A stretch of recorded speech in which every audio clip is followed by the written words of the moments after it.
아이패드의 마우스 지원 요구는 10년 전부터 있었던 것으로 기억합니다.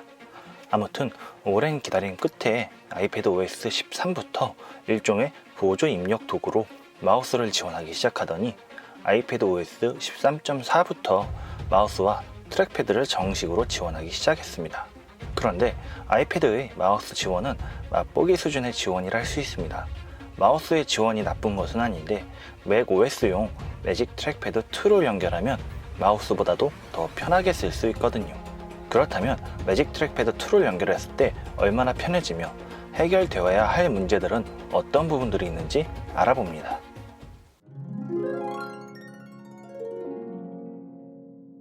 현재 판매 중인 매직 트랙패드 2를 아이패드 OS 13.4가 적용된 아이패드와 쓸 경우 아이패드의 조작성이 맥북 못지않게 편해집니다. 대부분의 조작은 맥북과 비슷하고 어떤 조작은 맥북과 미묘하게 다르기도 합니다. 화면의 목적에 따라 커서가 다양한 형태로 바뀐다거나 하단 도구의 호출도 쉽게 할 수 있고 슬라이드 오버를 통한 작은 앱의 호출과 전환도 쉽게 할 수 있습니다. 맥북에서 그 존재가 점점 사라져가는 세 손가락 끌기도 비슷해서 앱 전환 시 세 손가락과 네 손가락 끌기가 모두 동일하게 작동하기도 합니다. 하지만 맥 OS가 윈도우처럼 더블 클릭이 실행의 의미를 갖는다면 아이패드는 손가락으로 한 번 누르는 터치의 개념이라는 차이점도 있고 앱 리스트를 호출하는 방법의 차이도 있습니다. 아무튼 트랙패드는 슬라이드 오버 앱이나 독 호출 방법 정도만 따로 숙지한다면 별도의 적응이 필요 없을 정도로 직관적이고 자연스러운 사용법을 보여줍니다.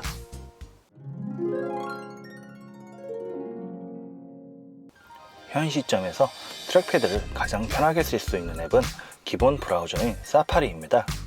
맥북에서 사파리를 쓰는 것과 상당히 비슷한 느낌으로 쓸 수 있으며 아이패드나 아이폰의 경우 커뮤니티 사이트인 클리앙은 클킷이나 볼라고 같은 외부 앱을 많이 이용하는데 아이패드와 트랙패드의 조합은 클킷보다도 사파리가 훨씬 더 편할 정도입니다. 클킷이 아직 트랙패드 대응을 안 하기도 하지만 트랙패드와 사파리의 조합은 아이패드의 사용성을 그대로 유지한 채 PC나 맥에서 쓰는 그 느낌 그대로 쓰는 것 또한 가능하다는 반증이기도 합니다.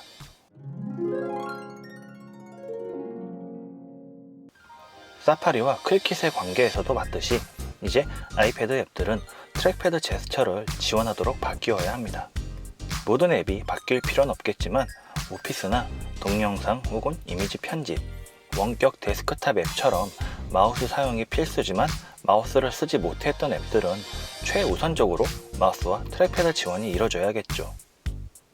제가 써본 바로는 원격 데스크탑 앱인 MSRD 앱은 대체로 잘 작동하지만 마우스 우클릭을 지원하지 않고 엑셀도 셀 높이 설정을 할 수 없는 등 많은 앱들의 업데이트가 필요한 상황입니다.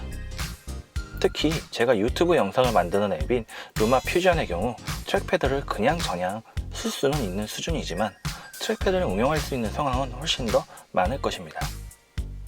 마지막으로 아이패드용 포토샵의 경우 트랙패드와 마우스 지원을 위한 대량의 업데이트가 필요할 것으로 보입니다.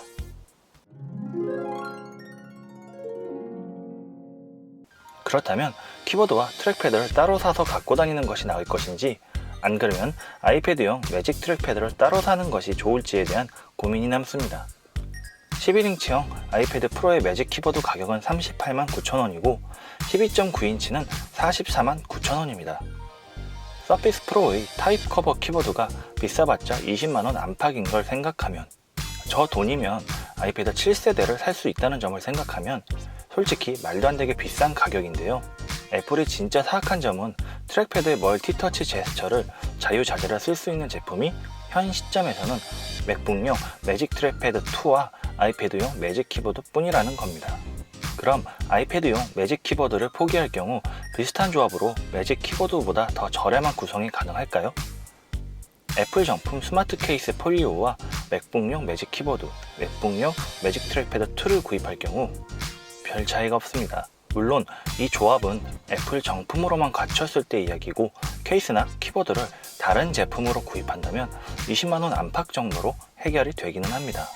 그런데 이렇게 쓸 경우 휴대의 귀찮음, 충전의 귀찮음, 키보드 백라이트가 있는 블루투스 키보드의 종류가 많지 않다는 점 등의 단점들이 존재합니다.